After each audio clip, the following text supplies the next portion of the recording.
ನಮಸ್ಕಾರ. ಮುಖ್ಯಾಂಶಗಳು. ದೇಶದಲ್ಲಿ ಸ್ಪರ್ಧಾತ್ಮಕ ವಾತಾವರಣ ನಿರ್ಮಾಣ, ಪ್ರಗತಿಪರ ಆಡಳಿತಕ್ಕೆ ಕೇಂದ್ರದಿಂದ ಪುಷ್ಟಿ, ಪ್ರಧಾನಿ ನರೇಂದ್ರ ಮೋದಿ. ಪುಲ್ವಾಮಾ ದಾಳಿ ಹಿನ್ನೆಲೆ ಜೈಷ್ ಎ ಮೊಹಮ್ಮದ್ ಭಯೋತ್ಪಾದಕ ಸಂಘಟನೆಯ ಮುಖ್ಯ ಕಚೇರಿ ನಿಯಂತ್ರಣಕ್ಕೆ ಪಾಕಿಸ್ತಾನ ಹೇಳಿಕೆ.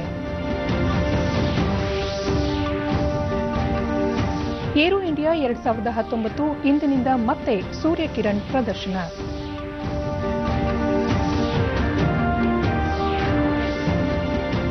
ಐಪಿಎಲ್ ಕ್ರಿಕೆಟ್ ಉದ್ಘಾಟನಾ ಸಮಾರಂಭ ರದ್ದು, ವೆಚ್ಚದ ಹಣ ಪುಲ್ವಾಮಾ ದಾಳಿಯ ಹುತಾತ್ಮ ಯೋಧರ ಕುಟುಂಬಕ್ಕೆ ನೀಡಲು ತೀರ್ಮಾನ. ವಾರ್ತೆಗಳ ವಿವರ. ಎಕನಾಮಿಕ್ ಟೈಮ್ಸ್ನ ಜಾಗತಿಕ ವ್ಯಾಪಾರ ಶೃಂಗಸಭೆ ದೆಹಲಿಯಲ್ಲಿಂದು ನಡೆಯಿತು. ಪ್ರಧಾನಿ ನರೇಂದ್ರ ಮೋದಿ ಸಮ್ಮೇಳನದಲ್ಲಿ ಪಾಲ್ಗೊಂಡು ದೇಶದಲ್ಲಿ ಸ್ಪರ್ಧಾತ್ಮಕ ವಾತಾವರಣ ಸೃಷ್ಟಿಯಾಗಿದ್ದು, ಇದರಿಂದ ಪ್ರಗತಿಯತ್ತ ದಾಪುಗಾಲು ಇಡಲಾಗುತ್ತಿದೆ. ಈ ಹಿಂದೆ ಭ್ರಷ್ಟಾಚಾರ, ದುರಾಡಳಿತ ಮತ್ತಿತರ ವಿಚಾರಗಳಲ್ಲಿ ಸ್ಪರ್ಧೆ ಇತ್ತು.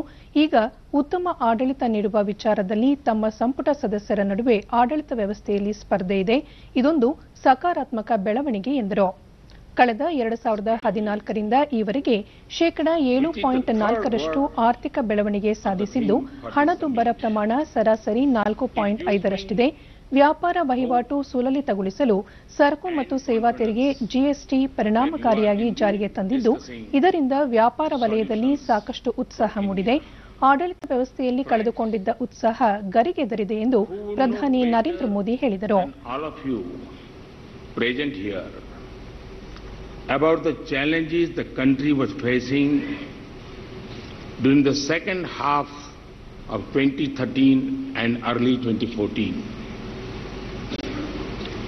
Runaway inflation taking the back of every household. Increasing current account deficit and higher fiscal deficit were threatening the macroeconomic stability of the country. All these parameters were indicating a gloomy future. The country was facing total policy paralysis. This was preventing the economy from reaching the level which it was worthy of. The global fraternity was worried about the health of this member of Fragile Five Club. There was a perception of surrender to existing circumstances. Friends, it was in this background that our government came to serve the people, and today change is clearly visible. After 2014, hesitations have been replaced by hope. Obstacles have been replaced by optimism, and issues have been replaced by initiatives. Since 2014, India has made significant improvements in almost all international rankings and indices. ಪ್ರಧಾನಿ ನರೇಂದ್ರ ಮೋದಿ ದೆಹಲಿಯ ಪ್ರವಾಸ ಮಂದಿರದಲ್ಲಿ ಇಂದು 190 ದೇಶಗಳ ಪ್ರತಿನಿಧಿಗಳೊಂದಿಗೆ ಸಂವಾದ ನಡೆಸಲಿದ್ದಾರೆ. ಉತ್ತರ ಪ್ರದೇಶದ ಪ್ರಯಾಗ್ರಾಜ್ನಲ್ಲಿ ನಡೆಯುತ್ತಿರುವ ಕುಂಭಮೇಳದಲ್ಲಿ ಪಾಲ್ಗೊಂಡ ವಿದೇಶಿ ಪ್ರತಿನಿಧಿಗಳು ಅನಿವಾಸಿ ಭಾರತೀಯರನ್ನು ಉದ್ದೇಶಿಸಿ ಪ್ರಧಾನಿ ಮೋದಿ ಮಾತನಾಡಲಿದ್ದಾರೆ. ಸಂಸ್ಕೃತಿ, ಧಾರ್ಮಿಕ ಮಹತ್ವದ ಬಗ್ಗೆ ಅವರು ಬೆಳಕು ಚೆಲ್ಲಲಿದ್ದಾರೆ. ವಿದೇಶಾಂಗ ವ್ಯವಹಾರಗಳ ಸಚಿವೆ ಸುಷ್ಮಾ ಸ್ವರಾಜ್ ಮತ್ತಿತರ ಗಣ್ಯರು ಈ ಸಂದರ್ಭದಲ್ಲಿ ಉಪಸ್ಥಿತರಿರಲಿದ್ದಾರೆ. ವಿದೇಶಾಂಗ ವ್ಯವಹಾರಗಳ ಖಾತೆ ರಾಜ್ಯ ಸಚಿವ ಜನರಲ್ ವಿಕೆ ಸಿಂಗ್ ಇತ್ತೀಚೆಗೆ ಪ್ರಯಾಗ್ರಾಜ್ಗೆ ಭೇಟಿ ನೀಡಿ ಅಲ್ಲಿನ ಸೌಲಭ್ಯಗಳು ಮತ್ತಿತರ ಅಂಶಗಳ ಬಗ್ಗೆ ಪರಿಶೀಲನೆ ನಡೆಸಿದ್ದರು. ವಿದೇಶಿ ಪ್ರತಿನಿಧಿಗಳ ಅಭಿಪ್ರಾಯ ಸಂಗ್ರಹಿಸುವ ಉದ್ದೇಶವನ್ನು ಸಹ ಈ ಸಭೆ ಹೊಂದಿದೆ. ಪುಲ್ವಾಮಾದಲ್ಲಿ ನಡೆದ ಭಯೋತ್ಪಾದಕ ದಾಳಿ ಹೊಣೆ ಹೊತ್ತಿರುವ ಜೈಷ್ ಎ ಮೊಹಮ್ಮದ್ ಸಂಘಟನೆಗೆ ಸೇರಿದ ಮುಖ್ಯ ಕಚೇರಿ ಇರುವ ಪಾಕಿಸ್ತಾನದ ಬಹವಾಲ್ಪುರ್ ಪ್ರದೇಶವನ್ನು ನಿಯಂತ್ರಣಕ್ಕೆ ತೆಗೆದುಕೊಂಡಿರುವುದಾಗಿ ಪಾಕಿಸ್ತಾನ ಸರ್ಕಾರ ಹೇಳಿದೆ.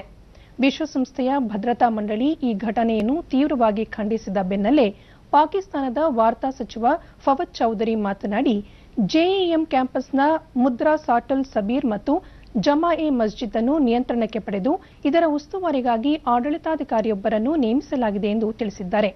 ಪ್ರಧಾನಿ ಇಮ್ರಾನ್ ಖಾನ್ ಅವರ ಅಧ್ಯಕ್ಷತೆಯಲ್ಲಿ ಗುರುವಾರ ನಡೆದ ರಾಷ್ಟ್ರೀಯ ಭದ್ರತಾ ಸಮಿತಿ ಸಭೆಯಲ್ಲಿ ಈ ತೀರ್ಮಾನ ಕೈಗೊಳ್ಳಲಾಯಿತು ಎಂದು ತಿಳಿಸಿದ್ದಾರೆ.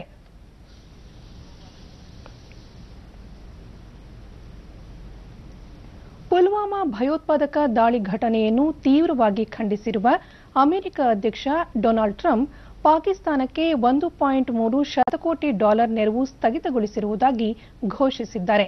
ಪುಲ್ವಾಮಾ ದಾಳಿಯಿಂದ ಭಾರತದ ಸುಮಾರು 40 ಸೈನಿಕರು ಜೀವ ಕಳೆದುಕೊಳ್ಳುವಂತಾಗಿದ್ದು ವಿಷಾದನೀಯ.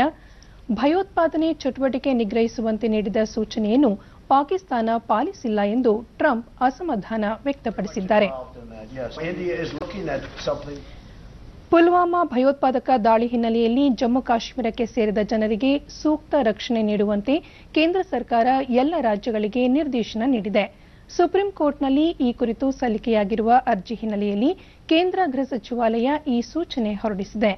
ಜಮ್ಮು ಕಾಶ್ಮೀರಕ್ಕೆ ಸೇರಿದ ಜನರಿಗೆ ಯಾವುದೇ ತೊಂದರೆಯಾಗದಂತೆ ನೋಡಿಕೊಳ್ಳಬೇಕು. ಕಣಿವೆ ರಾಜ್ಯದ ಜನತೆ, ವಿದ್ಯಾರ್ಥಿಗಳು, ಅಲ್ಪಸಂಖ್ಯಾತರನ್ನು ಸಾಮಾಜಿಕವಾಗಿ ಬಹಿಷ್ಕರಿಸುವ ಅಥವಾ ಅವರ ಹಕ್ಕುಗಳಿಗೆ ಧಕ್ಕೆ ತರುವ ಯಾವುದೇ ಕೃತ್ಯಗಳಿಗೂ ಅವಕಾಶ ನೀಡಬಾರದು ಎಂದು ಸೂಚಿಸಿದೆ.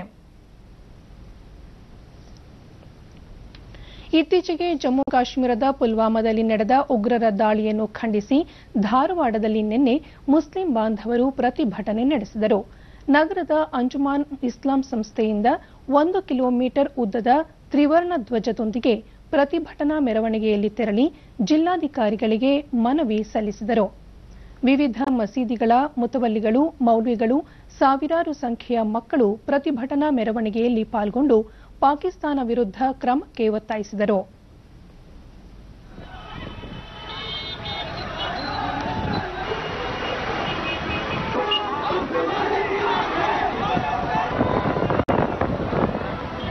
ಭಯೋತ್ಪಾದನೆ ಹೇಳಿಕೆ ಆಗಿದೆ, ಅದಕ್ಕೆ ನಾವು ಎಲ್ಲರೂ. ನಂತರ ಮುಸ್ಲಿಂ ಸಮಾಜದ ಮುಖಂಡ ಇಸ್ಮಾಯಿಲ್ ತಮ್ಟಗಾರ ಭಯೋತ್ಪಾದನೆಯ ಖಂಡಿಸುವ ಜೊತೆಗೆ ಹುತಾತ್ಮ ಯೋಧರ ಕುಟುಂಬದವರು ಹಾಗೂ ದೇಶದ ಪರ ನಾವಿದ್ದೇವೆ ಎಂಬ ಸಂದೇಶ ಸಾರುವ ಉದ್ದೇಶದಿಂದ ಪ್ರತಿಭಟನಾ ಮೆರವಣಿಗೆ ಹಮ್ಮಿಕೊಳ್ಳಲಾಗಿದೆ ಎಂದು ತಿಳಿಸಿದರು.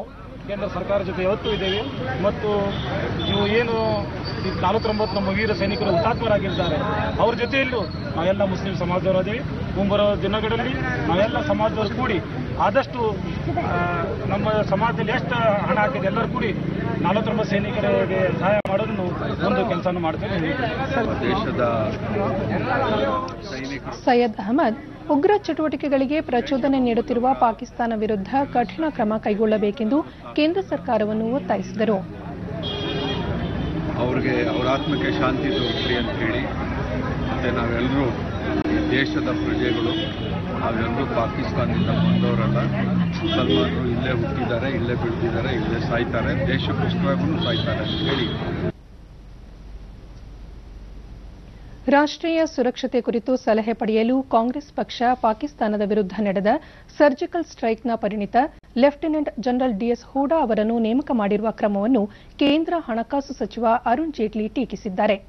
ತಮ್ಮ ಬ್ಲಾಗ್ನಲ್ಲಿ ಅವರು, ಸುದೀರ್ಘ ಕಾಲ ಆಡಳಿತ ನಡೆಸಿರುವ ಕಾಂಗ್ರೆಸ್ ಪಕ್ಷ ರಾಷ್ಟ್ರೀಯ ಸುರಕ್ಷತೆ ವಿಚಾರದಲ್ಲಿ ಕಲಿಯುವುದು ಸಾಕಷ್ಟಿದೆ. ಈ ಹಿಂದೆ ಹಲವಾರು ಬಾರಿ ಸರ್ಜಿಕಲ್ ಸ್ಟ್ರೈಕ್ ನಡೆದಿರಬಹುದು, ಆದರೆ ನಮ್ಮ ಸರ್ಕಾರದ ಅವಧಿಯಲ್ಲಿ ಆದ ಸೀಮಿತ ದಾಳಿ ಅತ್ಯಂತ ಮಹತ್ವದ್ದು. ಭಯೋತ್ಪಾದನೆ ವಿರುದ್ಧ ಹೇಗೆ ಹೋರಾಟ ಮಾಡಬೇಕು ಎಂಬುದನ್ನು ಭಾರತ ಇಡೀ ದೇಶಕ್ಕೆ ತೋರಿಸಿಕೊಟ್ಟಿದೆ ಎಂದು ಹೇಳಿದ್ದಾರೆ. ಏರೋ ಇಂಡಿಯಾ ವೈಮಾನಿಕ ಪ್ರದರ್ಶನ ಆರಂಭಕ್ಕೂ ಮುನ್ನ ಸೂರ್ಯ ಕಿರಣ್ ಜೆಟ್ ವಿಮಾನ ಅಪಘಾತಕ್ಕೀಡಾಗಿ ಓರ್ವ ಪೈಲಟ್ ಮೃತಪಟ್ಟ ಕಾರಣಕ್ಕಾಗಿ ಸ್ಥಗಿತಗೊಂಡಿದ್ದ ಸೂರ್ಯ ಕಿರಣ್ ಪ್ರದರ್ಶನ ಇಂದಿನಿಂದ ಮತ್ತೆ ಪುನರಾರಂಭಗೊಳ್ಳಲಿದೆ. ವೈಮಾನಿಕ ಪ್ರದರ್ಶನಕ್ಕೆ ಸಾರ್ವಜನಿಕರಿಗೆ ಇಂದು ಮತ್ತು ನಾಳೆ ಅವಕಾಶ ಕಲ್ಪಿಸಿದ್ದು, ಜನರನ್ನು ರಂಜಿಸಲು ಸೂರ್ಯ ಕಿರಣ್ ತಂಡ ಸಜ್ಜಾಗಿದೆ. ಆಗಸದಲ್ಲಿ ಬಣ್ಣ ಬಣ್ಣದ ಚಿತ್ತಾರಗಳನ್ನು ಬಿಡಿಸುವ ಮೂಲಕ ಸೂರ್ಯ ಕಿರಣ್ ತನ್ನ ಎಂದಿನ ಲಯಕ್ಕೆ ಮರಳಲಿದೆ. ಇದೇ ಮೊದಲ ಬಾರಿಗೆ ವೈಮಾನಿಕ ಕ್ಷೇತ್ರದಲ್ಲಿ ದುಡಿದ ಮಹಿಳೆಯರನ್ನು ಗೌರವಿಸುವ ಸಲುವಾಗಿ ಪ್ರದರ್ಶನದ 4ನೇ ದಿನವಾದ ಇಂದು ಮಹಿಳೆಯರ ಸಾಧನೆಯನ್ನು ಪ್ರತಿಬಿಂಬಿಸಲು ಒತ್ತು ನೀಡಲಾಗಿದೆ. ಮಹಿಳಾ ಸಾಧಕಿಯರನ್ನು ಇಂದು ಗೌರವಿಸುತ್ತಿರುವುದು ಈ ಬಾರಿಯ ವೈಮಾನಿಕ ಪ್ರದರ್ಶನದ ವಿಶೇಷತೆಯಾಗಿದೆ.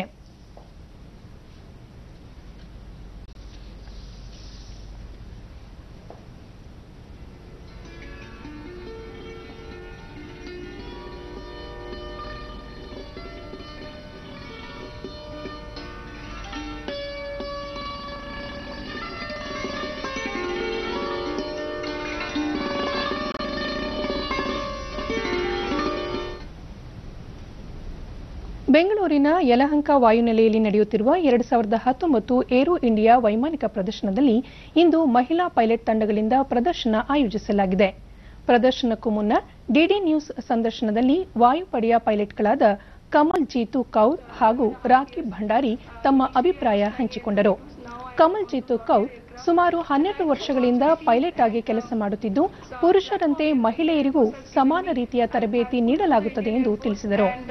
There is no difference that either we are lady pilots or male pilots. We are given equal opportunities, equal kind of training is given to us. How has been your experience, madam? Surely less than ours. I have completed 8.5 years of service and I have flown Dorniers only, and the experience is great. 8.5 years in flying into Indian Air Force means a lot to me. And actually, rakhi Bhandari 8.5 ವರ್ಷಗಳಿಂದ ವಾಯುಪಡೆಯಲ್ಲಿ ಕೆಲಸ ಮಾಡುತ್ತಿದ್ದು, ಇಲ್ಲಿ ಎಲ್ಲದಕ್ಕೂ ಮುಕ್ತ ಅವಕಾಶ ನೀಡಲಾಗುತ್ತದೆ. ಈ ಕ್ಷೇತ್ರದಲ್ಲಿ ಕೆಲಸ ಮಾಡಲು ಮಹಿಳೆಯರು ಮುಂದೆ ಬರುವಂತೆ ಕರೆ ನೀಡಿದರು. I'm really happy to be here in Air Force. And how do you feel more women are coming into all like armed forces now? More and more number of women are coming. So what's the message for the younger generation, especially females who want to come into defense forces, because that has not been the forte for females, as has been the case in the history. But now things have changed. So what's your message for them? Defense services are providing equal opportunities and kind of opportunities, the kind of equipment we handle, the kind of aircrafts, $1 million machines are given in hands of we lady pilots. So the kind of opportunity it is given, so we should come forward and take at full throttle. We should grab all these opportunities. Message is ಬಾಹ್ಯಾಕಾಶ ಕ್ಷೇತ್ರದಲ್ಲಿ ಮಹಿಳೆಯರ ಪಾತ್ರ ಕುರಿತ ಸಂವಾದ ಬೆಂಗಳೂರಿನಲ್ಲಿ ನಿನ್ನೆ ನಡೆಯಿತು. ಭೂಸೇನೆ, ವಾಯು ಹಾಗೂ ನೌಕಾಪಡೆಯಲ್ಲಿ ಸೇವೆ ಸಲ್ಲಿಸುತ್ತಿರುವ ಮಹಿಳೆಯರು ಸಂವಾದದಲ್ಲಿ ಪಾಲ್ಗೊಂಡು ತಮ್ಮ ಅಭಿಪ್ರಾಯ ಹಂಚಿಕೊಂಡರು. ಕುಟುಂಬ ನಿರ್ವಹಣೆ, ಮಕ್ಕಳ ಲಾಲನೆ ಪಾಲನೆ ಜೊತೆಗೆ ವೃತ್ತಿ ಹೊಂದಾಣಿಕೆ ಸವಾಲುಗಳ ಕುರಿತಂತೆ ಚರ್ಚಿಸಲಾಯಿತು. ಎಲ್ಲಾ ಕ್ಷೇತ್ರದಲ್ಲೂ ಪುರುಷರಿಗೆ ಸರಿಸಮಾನರಾಗಿರುವ ಮಹಿಳೆಯರಿಗೆ ಸಮಾಜದಲ್ಲಿ ಗೌರವ ನೀಡುವಂತೆ ಸಂವಾದದಲ್ಲಿ ಪಾಲ್ಗೊಂಡಿದ್ದವರು ಹೇಳಿದರು. If you involve your child right from the beginning, looking after himself or herself and the family members, then I don't think so women sensitization or maybe why we should more men sensitization is required. If we start right from the beginning, and especially the mothers start from I think when the child is born, and sensitizing the boy as to what important a woman's life is, I think the matter is solved. We don't have to work towards it. The same thing. I think we have to somewhere tweak our mind, and we have to decide what and how we are generally sensitizing amongst us and for the future generation. It's a big kind of cause, and it needs even bigger kind of efforts from all of us.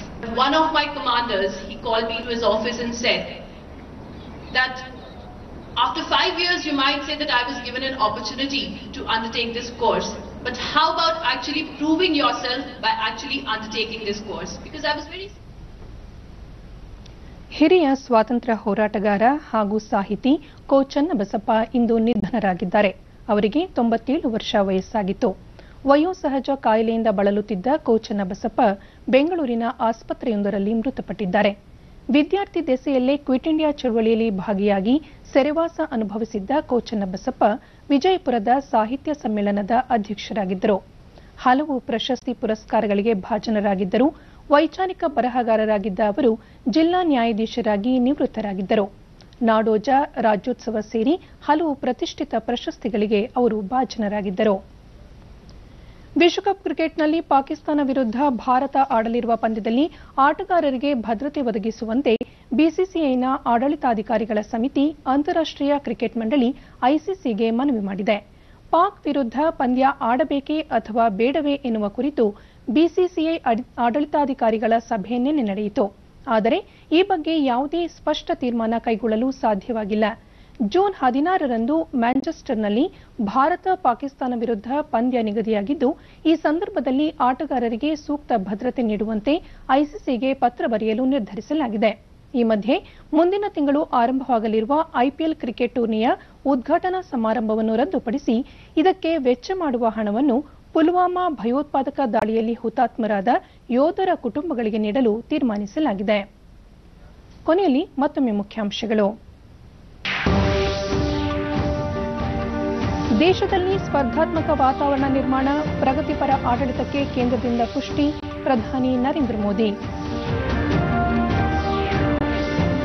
Pulwama ದಾಳಿ ಹಿನ್ನೆಲೆ Jaish A Mohammed ಭಯೋತ್ಪಾದಕ ಸಂಘಟನೆಯ ಮುಖ್ಯ ಕಚೇರಿ ನಿಯಂತ್ರಣಕ್ಕೆ ಪಾಕಿಸ್ತಾನ ಹೇಳಿಕೆ. Aero India 2019 ಇಂದಿನಿಂದ ಮತ್ತೆ ಸೂರ್ಯ ಕಿರಣ್ ಪ್ರದರ್ಶನ.